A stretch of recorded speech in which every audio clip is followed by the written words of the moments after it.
Welcome back to Locked On Buffs. Appreciate you guys for tuning in every single day, making me your first listen of the day. We are free and available wherever you get your podcasts. So do me a favor, hit that like button, hit that subscribe button, follow, give me 5 stars wherever you get your podcasts, and let's talk. Let's talk some QB comp. That was an aggressive P sound right there. I don't know why. We're talking the quarterback comp. No, it's just maybe that's just me. I don't know. Coach Prime was asked about it. He did this weird thing at Big 12 Media Day where it's like, yeah, I'm bringing 2 quarterbacks, right? And let me explain why it's weird or unique. I guess weird's not the right word, but we're all a little weird, right? Deion Sanders brought Kaidon Salter and Julian Lewis to Media Day, which is fine. I mean, he has the right to do so. You can pick whoever you want. Usually, a team will bring their starting quarterback. If they don't have a starting quarterback named, like say, I think West Virginia didn't bring anybody. I don't think UCF brought a quarterback. Who else am I missing? Whatever other school doesn't have a starting quarterback, that you just don't bring one. You bring a wide receiver, defensive lineman, running back, linebacker, running kicker. I don't know. It doesn't really matter. You just don't bring your quarterback if you don't have one. And it's one of those things where Colorado brought both, and obviously he's going to be asked about it, right? Because it's like, okay, that's weird, really weird. Like, no one does that, so why would you do that kind of thing?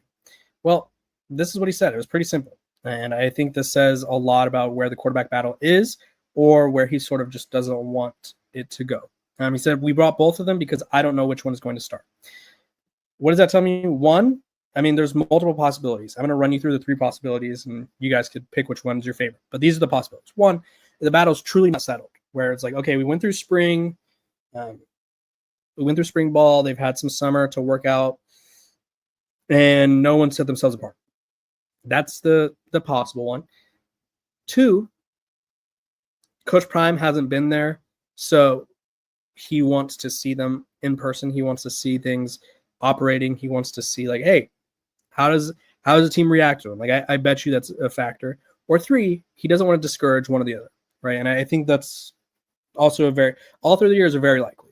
But if you name a starter in an intense quarterback competition, like say it's Julian Lewis, he loses the job and goes to Kaidon Salter. You don't want Julian Lewis to be defeated and go into fall camp thinking he's the backup, preparing as the backup, acting like the backup. You want Julian Lewis having that edge to be the starter and then be like, hey, we're not gonna call on you right now, but your number's gonna get called, so be ready. Right? I think that's sort of the 3 possibilities, because at the end of the day, and I'll be honest with you, I think Kaidon Salter wins the job. He's more experienced, Conference USA MVP in 2023. A little bit of a down season last year, but still very experienced, pretty good arm, really good athlete, one of the best dual threats in the country. I think experience outweighs potential sometimes, where it's like you lean on the vet to get things going early, and if it doesn't work out, then you rely on the freshman. Because if you go to the freshman too soon and it doesn't work out, you just shelled his confidence and it's a different player, right? I think you go with Kaidon Salter. I think he opens up the run game for Colorado with his legs, with the RPO stuff. I think his veteran experience, his veteran presence will help. Obviously, I'm not there every day, but I think he knows what it's like to be in a college locker room, so he could help himself have guys gravitate towards him. The reason I don't think you go Julian Lewis is I don't think you rush him in. You don't want to shake his confidence. I mean, if he's ready, you go with him. Right? But next year he's supposed to be a senior in high school, and it's very rare that someone reclassifies and is just lights out. I'll be honest with you. Like, let's run through the list, and I think I think for the most part it sort of shows like, hey, reclassifying doesn't always work. So here, let's run through the list right here. This is the stat. 8 of the 9 quarterback from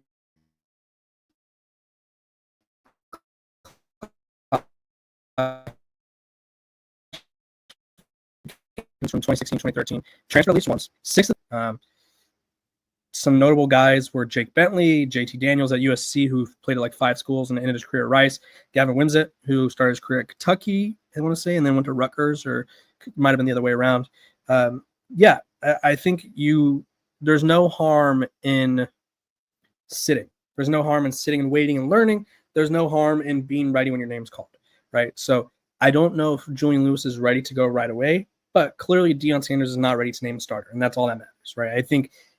I don't know if he's going to announce a starter. That feels like something he keeps close to the chest, or when he feels like someone truly earns it, he'll probably announce it, because I do also feel like that's his method, right? He doesn't like to give updates along the way, but if someone has earned it, he will say so. So that is the update on Colorado's quarterback competition. Let me know who you think will win the job.